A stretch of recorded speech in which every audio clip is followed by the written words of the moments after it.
Bölmüşəm ümidlərimi eşq qucağında, pis günümdə olmamısan göz qabağında.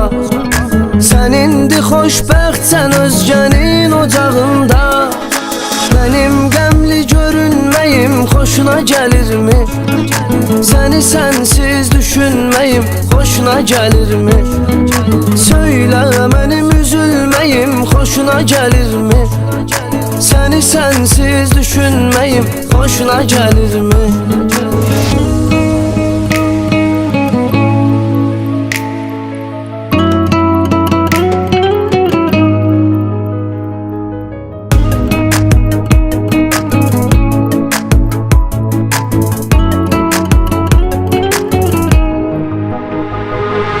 Eybi yoxdur olmamısan dərdimə dərman.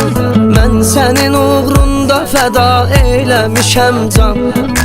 Axı səni sevmədim mənə yad kimi davran. Həsrətindən ölməyim xoşuna gəlirmi? Səni sənsiz düşünməyim xoşuna gəlirmi?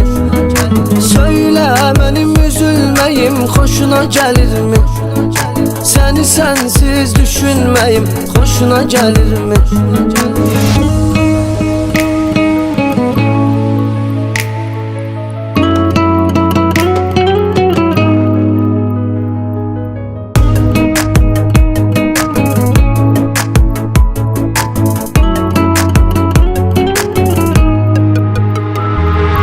Bəsdir daha vurma mənim qəlbimə yarə. Çarə yoxdur ki dərdimə, söylə nə çarə? Qara bəxtim tək eylədin ömrümü qara. Küssə qəmə əzilməyim xoşuna gəlirmi? Səni sənsiz düşünməyim xoşuna gəlirmi?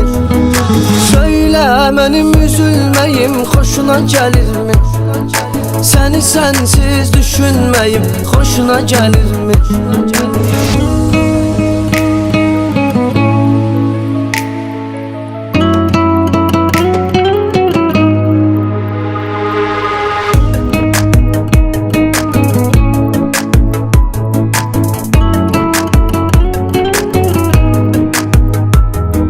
Mənim qəmli görünməyim xoşuna gəlirmi?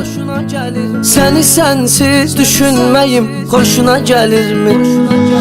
Söylə mənim üzülməyim xoşuna gəlirmi? Səni sənsiz düşünməyim xoşuna gəlirmi?